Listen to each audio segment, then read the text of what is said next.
c'est la troisième fois que je viens, hein, et pas en alternance tout à fait avec l'évêque de Nice, mais il me passe la main de temps en temps.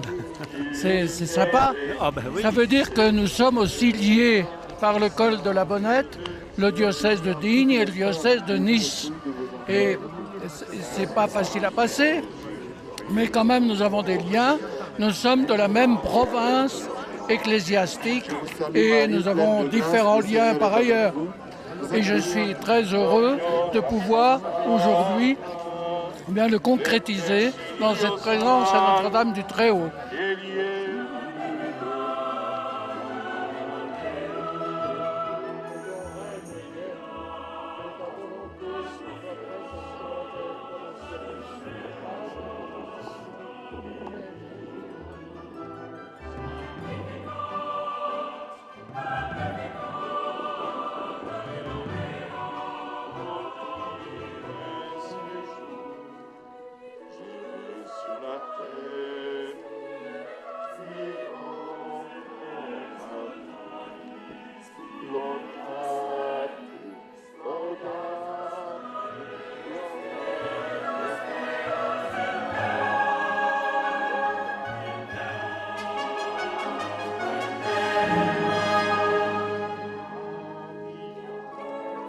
Puis alors, écoutez, le paysage est si magnifique, le temps est si merveilleux aujourd'hui, on ne peut que rendre grâce à Dieu le Très-Haut, par Marie.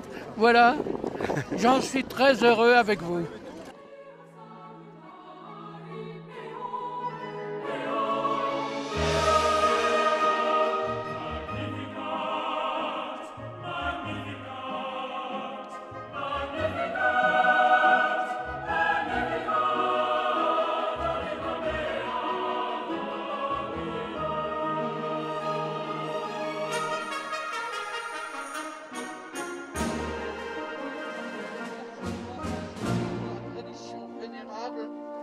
Pèlerinage annuel à notre Frères, par le baptême, vous avez été mis au tombeau avec le Christ.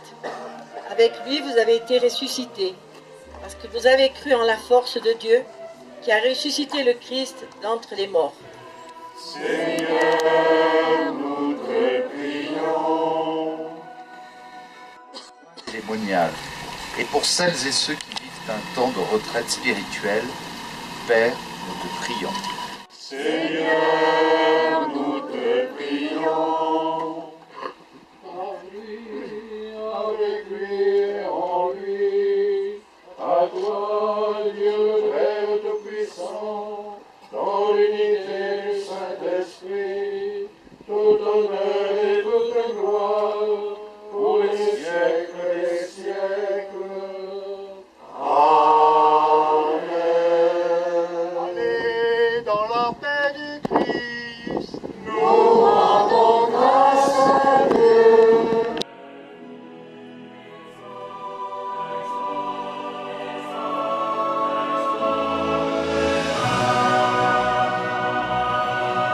« 50 ans cette année. Et c'est l'origine de ce pèlerinage. Monseigneur, vous honorez encore cette année de votre présence cette célébration. Ce n'est pas la première fois et la population des Deux-Vallées vous en remercie.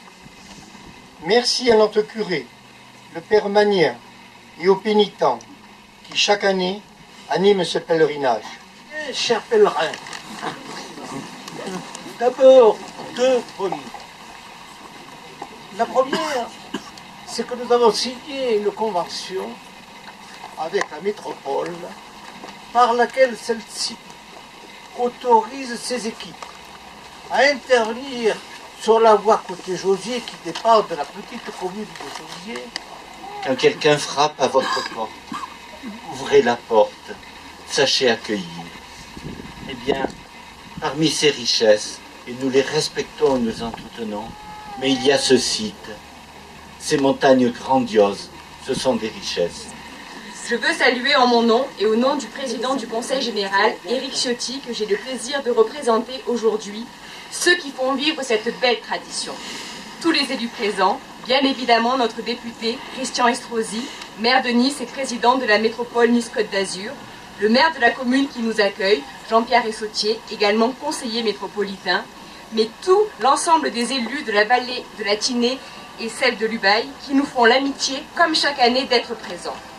Les autorités religieuses et nos pénitents qui donnent à ce pèlerinage et à cette messe en plein air une dimension si particulière, et bien évidemment le président du CIVU de la Bonnette, notre ami Jean-Pascal, conseiller général honoraire, si investi dans l'organisation de cette journée et dont l'attachement à cette route. Caroline, merci pour ces mots qui m'ont beaucoup touché. Ça n'est pas grâce à moi, chacun doit prendre sa part d'humilité et de modestie dans ce qui nous est confié de faire de notre rôle public. Et je pense que si nous sommes là, c'est parce qu'il y a eu une longue chaîne d'hommes et de femmes qui, chacun à leur place et en leur temps, ont fait ce qu'il fallait pour que nous puissions aujourd'hui encore venir en pèlerinage ici. Alors, bien évidemment, les mots prononcés par les uns et les autres me touchent, mais je veux, en remerciant Monseigneur François-Xavier Loiseau, évêque de Digne, qui nous fait l'amitié, l'honneur de sa présence pour la 3e fois ici, pour présider à notre messe de Notre-Dame du Très-Haut, avec notre Père Jean-Luc Magnat et l'ensemble du clergé qui ont donné autant d'éclat à cet événement, en remerciant tous nos pénitents, parce qu'ils ont été à l'origine de ce pèlerinage il y a maintenant plus de 50 ans de cela, et je veux les remercier toutes et tous. C'est quand même un honneur aussi pour nous tous présents d'être dans la plus grande cathédrale qui puisse exister. Ah, ben, tout à fait, la plus haute cathédrale en ce jour et la plus vaste en panorama. Alors ça c'est extraordinaire. Merci Monseigneur.